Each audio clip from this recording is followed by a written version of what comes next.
సీత ఎప్పుడు లేట్ జ్యోతి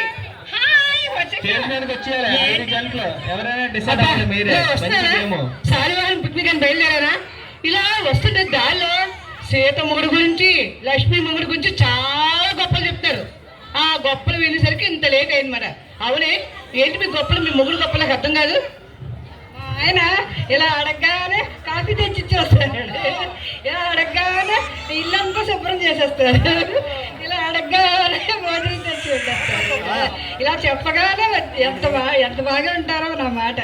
అబ్బా, నువ్వు చెప్పగానే చేసేస్తారు. మా ఆయన అయితే అన్నీ చేసేస్తారు, అన్నీ చేసేస్తారు. ఏమి చెప్పకుండానే నేను అలా కళ్ళతో సంగ్ చేశానంటే చాలు అన్ని పనులు చేసేస్తారు.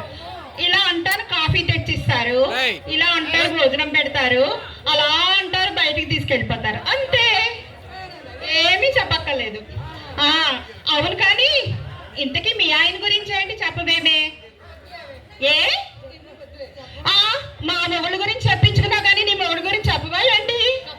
తప్పదు తప్పదు, చెప్పు. మీతో పాటు నాకు కూడా మ్యారేజ్ అయింది కదా, మరి పెద్దవాళ్ళందరూ కలిసి ఫస్ట్ నైట్ అరేంజ్ చేశారు. మా ఆయన గదిలో కూర్చోబెట్టారు, నన్నేమో ఇలా తోశారు.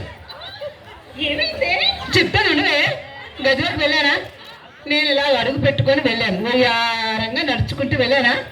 మా ఆయన అలాగా మంచం మీద కూర్చున్నాడు, నా వైపు చూశాడు, నేను ఆయన వైపు చూశాను, ఆయన నా వైపు చూశాడు. అబ్బా ఉండనే చెప్తాను తొందర. ఇలా చూసుకొని ఆయన అలా వచ్చి నాకు కొంగు పట్టుకున్నాడు వయ్యారంగానే. పొండి అన్నాను, అప్పుడు పోయినా ఇంతవరకు రాలేదు.